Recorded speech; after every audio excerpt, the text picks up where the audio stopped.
Troisième épisode de Let's Get Fast, ici OG avec un gros programme, l'entraînement XCO, la finale XCC et aussi la qualification DH. On va aussi faire le tour des villages partenaires pour voir un peu ce qui se passe.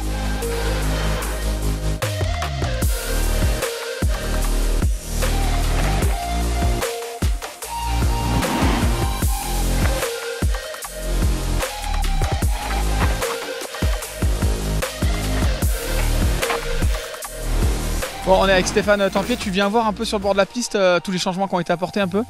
Oui, j'ai roulé hier, c'était ma première sortie hier, c'est quand on arrive sur le premier tour, on est un peu là, on fait ouf, il y a bien des lignes. C'est tracé assez large, il y a des blocs de rochers un peu partout. Si on compare il y a 2 ans, il y a vraiment une grosse différence. Ouais. XCC, la course XCC, c'est ce qui va te placer sur la course du XCO. C'est quoi, on donne 100%? C'est quoi la stratégie au jour d'aujourd'hui sur des courses comme ça?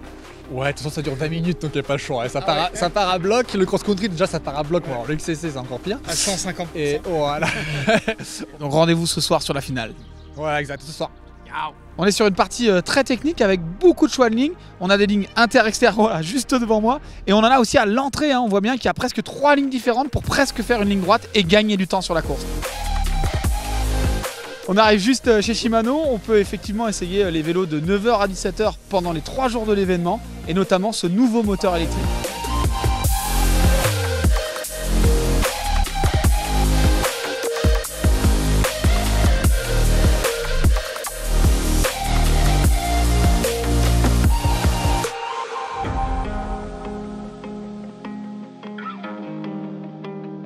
C'est parti pour la qualification de la descente. C'est un moment toujours très important et très stressant pour les pilotes. Allez, on est dans l'Utin, c'est un gros dévers. Il y a plusieurs options, notamment à l'inter. On voit Dylan qui vient de passer vraiment à l'inter.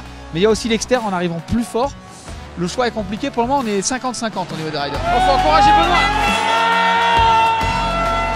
Fin de la qualif avec déjà pas mal de public. En plus, nos Frenchies sont en forme. Myriam qui prend la tête avec 8 secondes d'avance. Et Loïc qui est juste devant aussi. J'ai hâte de voir demain. On a vu 5 riders dans la même seconde, c'est ultra serré. Ouais, c'est méga serré, c'est bizarre parce qu'il y a quand même beaucoup d'endroits pour faire la diff, mais le niveau est tellement fou que tu vois, c'est quoi que tu fasses, quoi que tu essayes d'inventer sur la piste, t'arrives pas à faire la diff, donc demain ça va être chaud. Là aujourd'hui c'est beau, tu vois, je suis content, il y avait déjà un peu de monde, donc ça commence à monter, tu vois, doucement, et demain on y va quoi. Bonne chance et merci à toi, à demain, rendez-vous demain sur le podium. Allez, moins de 10 minutes avant le départ du XCC, l'ambiance est montée d'un cran et là derrière ça s'échauffe déjà. La place, est-ce que c'est déjà un signe ou c'est juste purement de la stratégie pour le lendemain? Clairement déjà le placement sur la ligne est important. En VTT, partir première ligne c'est quand même un bel avantage pour le cross-country. C'est des points pour le général de la Coupe du Monde et mentalement ça met toujours bien pour la course de dimanche.